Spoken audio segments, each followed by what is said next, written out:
Okay, let's be clear on this one little issue. First of all, you liked me begging. Second of all, it was a huge boost for your ego. Third of all, I didn't force you to do anything. I asked, you stayed. You stayed through a lot of shit, but you stayed. You kept in constant contact with me because you loved the attention, and you stayed. I said, did you want to go? You said no. I said, are you sure? You said yes. You said I broke into your house. That was false.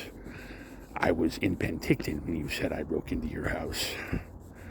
I give you my utmost promise, and I swear this on whatever happens between you and me, Selena, anybody else, any other woman. I asked her to stay. And I said, if you, after this conversation, still do not want to be with me, I remember exactly what that entailed. I'll walk right now. I will not call you. I will not bother you. I will not come anywhere near you. You want to know what her response was? You need to get your shit together. And then I promised her I would, and then all the hilarity ensued, and now we're right where we're at. But no, I never forced her to do a fucking thing. I asked if she would stay, and she agreed. I said, if you don't want to stay after I'm done this conversation with you, I will walk and you will never fucking see me again. And she said no. She kissed me and she said, I want you to stay. That is exactly what happened. It happened at her store that she volunteers at called Crafty Capers. And she agreed to stay. In spades. I never forced a woman to stay. I never forced a woman to do fuck all. She stayed.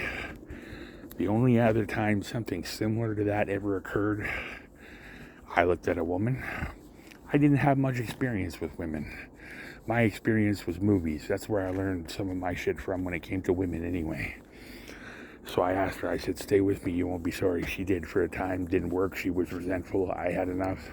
She had enough. She dismissed me, and that was it. But with Cheryl, I said, look, if you still do not want to be with me after this conversation, I'll fucking walk. No harm, no foul, that is it. And she said, I want to be with you, but you need to get your shit together. To that, I said, okay. I said, what is your intention in this relationship? She said, I want to be with you. I said, I want to marry you. She said, okay. Little did I know, and unbeknownst to me, her and her husband were not getting divorced, which is what she told me and maintained all through the relationship. And when push came to shove, I found out that not only was Kelly still there, but they were still very much happily married. So before she tells you anything, and before you go on a tangent, you need to look at all the facts. She then maintained that I broke into her home. Fucking bull-faced lie. You want to know where I was when she said that? In Penticton with you. So, and then she said that when I was in Nanaimo at the Salvation Army shelter or shithole, I'd like to call it shithole, that I had showed up at her favorite place for coffee. I didn't even know she was going for coffee any fucking where near there. And apparently she had been bad-mouthing me to anybody that would listen, even some people that wouldn't. So it's like this, and it's just this simple.